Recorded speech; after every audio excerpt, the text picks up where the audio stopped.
Hello, YouTube. Okay, you know the drill. Let's go live on Instagram. Okay, make sure you can see me. Hello, Instagram. Okay, YouTube, Instagram, TikTok. I've got 3 cameras up. This is kind of trippy looking. Okay, let's talk about fear of success. Let's talk about when you feel that you are ready. I'm speaking to the high achiever that feels it in their bones and their soul that they are so ready for whatever their perceived new level is, next level is. I'm talking to those of you that can feel it in your soul that you were made for so much more than you are doing right now. It's for the high achieving women that have seen success this year or over the past couple of years, but you feel that you're in a place where you're not getting the results you thought you would by now. And a big reason to this that I see in almost every single one of my clients that come and work with me in these discussions that I have. Hello, everyone joining from Instagram, TikTok, over here on YouTube. One of the discussions I have is around fear of success, that we always like to look and say, and I used to do this, well, I actually have a fear of failure. I'm scared to fail, or I have a fear of judgment. I don't really want my friends or my family to say bad things about me. All of these are actually rooted in the fear of success. And the fear of success shows up when you pull back from your momentum. So, like I said at the start, I feel like my hair is sticking to me weirdly today. Like I said at the start, if you feel it in your soul, you feel it in your bones, you are ready for so much more. You're ready to capitalize on the success you've already seen, but you are struggling to break through, or it's like a swing. So, like a swing in a playground, what does it do? It goes up and down, up and down, up and down. And this is what I see in high achievers is that they ride this swing of momentum, losing momentum. So it's this push and pull feeling, push and pull. When it comes to money, there's 2 type of awareness. The one that everyone talks about, self-awareness, and then the one that I teach and mentor on is conscious awareness. What's the difference? Self-awareness teaches you what you're doing. It allows you to reflect upon what is happening in your life with your behavior, with your patterns, etc. Conscious awareness allows you to step into the space where you're understanding why you do what you do and how to actually move forward into who you want to be. And so when we are stepping into conscious awareness, that's where change and shifts can actually start to happen. That's when we can actually start to recognize, hey, I am fully consciously aware of why I keep repeating this pattern. A lot of high achievers, I notice they will call themselves the most self-aware person ever, but it means nothing if you're not doing with anything with that self-awareness. It means nothing if you're not doing anything with the reflection pieces of your behavior, of your patterns, of the cycles that you keep repeating. I'm talking about all of the unhealthy and unhelpful cycles that aren't getting you any closer to where you want to be. And so if we go back to the analogy of the swing analogy, and looking at where do you, in the easiest way I like to teach this is just break down your area into 4 quadrants. We've got money, we've got health, we've got relationships, and we've got business or career. And if you have both, just split that into 2. But looking at what does it look like when I have momentum, when I feel like I'm achieving some form of success, my perception of success. Write that out first. Look at all of the ways that that's happening and what that looks like. And I don't just mean I write down, I get more money. Be really specific. Maybe you attract a bonus every month, or maybe in your business, you start to attract new clients. Then on the other side, that's going to be the easy one, right? Because we like to look at the benefits. We like to understand, oh, where am I winning in life? On the other side of that, then what I want you to look at is what is number one, the point. If you can, while you're watching this live across all my different channels, write these down. If not, come back to the replay. We are 4 minutes in, and write these down. Number one, look at the point, the exact point where you start to pull back. Maybe you feel like the cap every month is, or every couple of months is 10 new clients, or the cap is instead of getting the $2,000 bonus that you can get in your job every month, you always get to the $500 bonus and then something happens and you don't achieve that. Maybe every time you feel that you're on a roll with dating, you attract a situation where you can't date, or you get sick, or something like that. So I want you to actually just look at, another way I would put this is your ceiling. What is your ceiling, your energetic ceiling when it comes to each of these areas? What does it look like? Your total income every month, the types of relationships you have. when we look at relationships, we basically want to look at, number one, the conversations we're having and the development or lack of, in this case, development and progress of a relationship. And I don't just mean romantic, I mean your platonic and your family relationships as well. Are you meeting up with a friend who, maybe you've known a decade, but every single time you're meeting up, it's the same conversations, it's the same complaining, it's just there's nothing inspiring, but you've been so used to that, right? That would be an indication to me there is a ceiling cap there. Every time you're dating or start to see someone, do you notice the exact same personalities or things that you don't want to attract? When it comes to your health and fitness, what's the point that you start to pull back? What does that look like? Is it the moment you're 2 weeks in, or the moment you do lose a kilo, even though you want to lose 5, and then something starts to happen? So see how this type of work. Where's the podcast? The podcast is the Jessica Pinili podcast, available everywhere. If you want easy access, just go to the link in my bio. And I speak a lot more about this on the podcast. On YouTube, it's all on my YouTube in video form. But this is what it means to become consciously aware of how a fear is coming up. And I'm going to connect this to fear of success in a moment, but I think this preface is important, is learning how to reflect in a way that you become consciously aware of your patterns, and the moment you are in the downward phase of this swing, if we're going back to that analogy. Being able to pinpoint exactly what that looks like allows us to understand ourselves better, allows us to develop the relationship with ourselves. In all of my coaching and all of my mentoring, the foundation of it is building self-trust. Because if you have self-trust, you can back yourself. And if you can back yourself, you're unstoppable. But if you don't have those things, none of that hard work you're putting in is ever going to matter if you can't trust yourself, if you can't back yourself. Speaking of the podcast, I've done many episodes around self-trust with guests and solo episodes, so highly recommend going and checking them out. But that's the first stage, is becoming consciously aware of what's actually happening. What does it look like when you start to pull back? What does it look like when you feel like you lose momentum or lose motivation? Right? What is actually happening, if we look at this in a subconscious nervous system way, is you are starting to expand in a different way, and both your subconscious mind and your nervous system hand in hand are going, this is brand new. We don't think this is safe, so we are going to constrict you. That is your ceiling. You'll notice in life, especially you as a high achiever, as you continue on in life, there are going to be instances where you stretch your capacity to be more and receive more. And something that was scary to you 5 years ago is no longer scary. An example for me is lives. The first time I did an Instagram live was maybe 7 years ago, maybe 6 years ago. I was terrified. I think it actually took me an hour to click the live button. Like, I was terrified. I did my makeup up. If you can look at me now, I'm actually in gym clothes. I just brushed my hair. I don't have makeup on. I did my makeup and I was like sweating. My palms were sweaty, like everything. I was terrified. Now, I always say, and I said this in a recent podcast that I got interviewed for, is I actually now prefer lives. I'm now going live on TikTok, on Instagram, and here on YouTube. That's 3 lives. And to think 6, 7 years ago, it terrified me to the point where I felt so much anxiety in my heart, in my stomach, that I didn't want to do that. And so going back to what I was saying is, start to reflect just to collect evidence of the things that you used to think were really scary that would constrict and you'd hold back, to now you do. And it's just a part of who you are.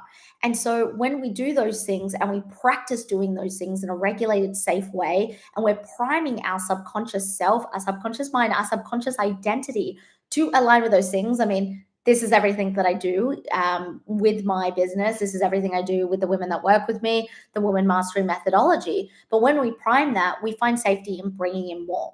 And so right now, when you go through the areas of your life and you look at the ceiling where you've capped yourself, that's what your body and your mind feel safe with, right? And so imagine if 6, 7 years ago, I didn't do the live, and then I tried again, and then I didn't do it again. And then a year goes by and I still haven't do it, but I'm still afraid to do it.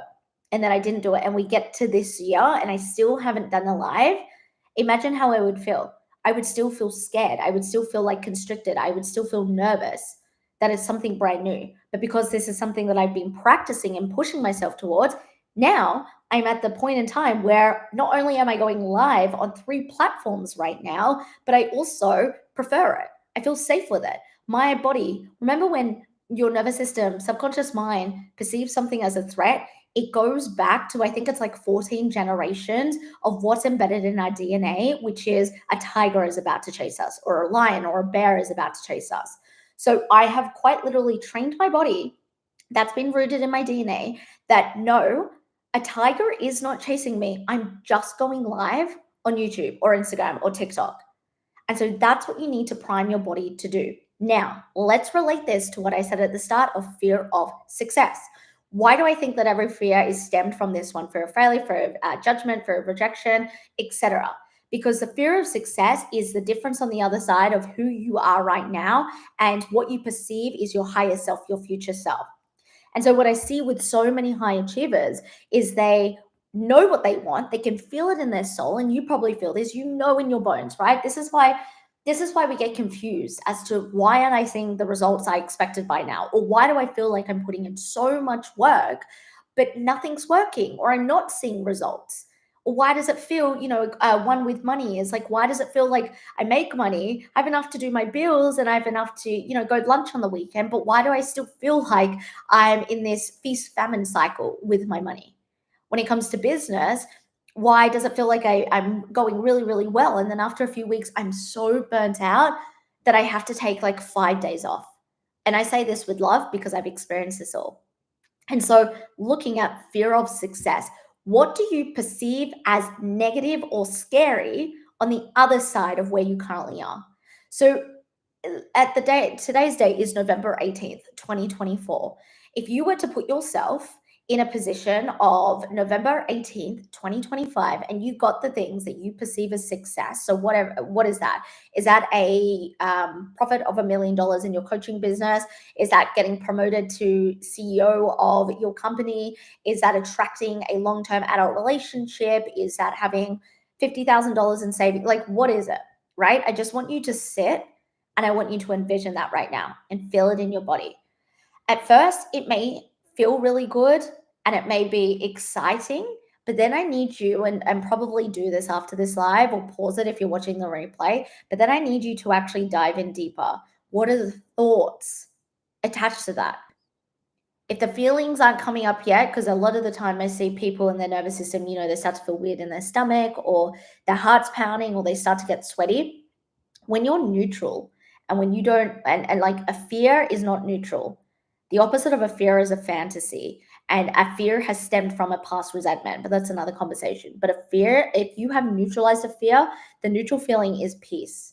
So at any time any fear comes up, you're not neutral. There is something subconsciously that is happening and that is going to hold you back. It may not be now, but it may be in the future.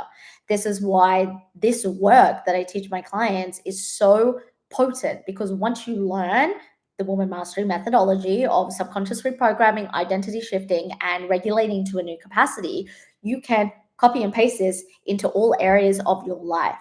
So you don't feel like you're winning every 3 to 6 months and then all of a sudden you dip down again, right? This is why it's so painful. And so start to ask yourself, like, connect intuitively to your body. What's actually coming up in my body? If it's not this peaceful feeling, right? Neutrality is just peace. It's equilibrium. It's not joy or excitement or happiness. It's not. A lot of people think it is. When I'm neutral, I'm happy and I'm joyful. No, it's not that at all. What it actually is just peace, equilibrium. That's right. And then from there, start to look at what the thoughts are that are attached to sitting with that feeling. So, when I workshopped with someone was around making $1 million next year in their business. And when she sat with that for a while, she was like, no, like, but I know that I'm going to do that. I know that's what I want. I can feel it in my soul. And then I said to her, okay, just wait. Let's just wait a few moments. And within 15 seconds, she goes, well, my mind just goes, well, who are you? Because I'm from this area and I grew up here. Who are you to achieve that amount of money and success in your business? That, in relation to this woman, that is exactly what is holding her back. So you can have all the desires to be successful, whatever your perceived success is. You can have all the desires to, create an insane legacy for your life. But if your subconscious beliefs are not on board with that, you will do everything to sabotage. Because right now, your neutral, your capacity, your ceiling is where you currently are. And that's why you haven't moved. That's why things haven't changed. There's been an area of your life that you've stayed the same in the past 90 days. You have subconscious work to do. You have subconscious work to do, right? If things aren't, and I don't mean like all of a sudden you're making $10,000 months and then you go all the way to 100,000 in a month. I'm not saying that. But if you can't reflect and you can see that you are micro moving along and truly progressing, things are shifting, things are changing energetically and in the 3D physical reality, if it's not, subconscious work needs to be done. It needs to be done. And so starting to look at what is my fear of success? You're not where you want to be. You're not getting the results you thought you would by now. If it feels like a grind, if you feel like you do have to work harder, my belief I held for my whole life was the more I work, the more success I'll have, the more money I'll make, right? And it's about literally undoing these belief systems that aren't serving you. Because how do you expect to get to your next level if you're actually not changing who you are, how you perceive yourself, the way you think, the way you behave? That's craziness. It's craziness that you think that you even deserve an up level life if you're not going to put in the work to actually, at the root, change who you are and how you perceive yourself and your behaviors. You need to. This work is so important. And even the work I do with just my business clients, right? A lot of it, yeah, it's strategy. But on the other side, like we do every single week, subconscious identity work. We go into these fears. We understand, okay, cool, we've got our strategy down pat. But why have you been doing this consistently? And this is what I see in a lot of business entrepreneurs. Why have you been doing this consistently for 2 to 4 weeks, but nothing has really changed? Nothing has moved the needle. That's a subconscious problem. That's a subconscious identity problem, which then goes into your nervous system not feeling safe, right? And that's a live for another day. So I'm going to leave you now at that. But like I said, what I want you to look like is looking at, in a year's time, what is your perception of success? Like, what do you want to set? If you're watching my YouTube in a year's time and I do the exact same video and I ask you, like, what did you achieve? What was your success? What does that look like? And then start to explore, on the other side of that, what really fears me about getting that success? What fears me? Because everything is an extension of that. And go deeper. In all the work I do with my clients, we go deep. I don't just say, my clients don't just say, oh, I'm scared what my friends will think. Okay, let's go deeper in that. Oh, I don't know how to handle all that money. Okay, let's go deeper than that. And that's what I do with my containers. That's what I do in all of my containers with all of my private clients, is we get to the root. So start to explore that. And resources, free and containers, are all in my show notes below YouTube and link in bio, TikTok and Instagram. So definitely go check it out. But I would get on to my emailing list. The best way to do that, sign up for my free training, which is called Hack. It's in all of the bios, links, etc. down below. And sign up to Hack. You not only get a free 2-part training, you'll be on my email list because I've got some incredible Black Friday investments to end the year strong, which I'm really, really excited about. But I hope that you've enjoyed this. If you have any questions, please let me know in the comments, and I'll speak to you tomorrow. Bye.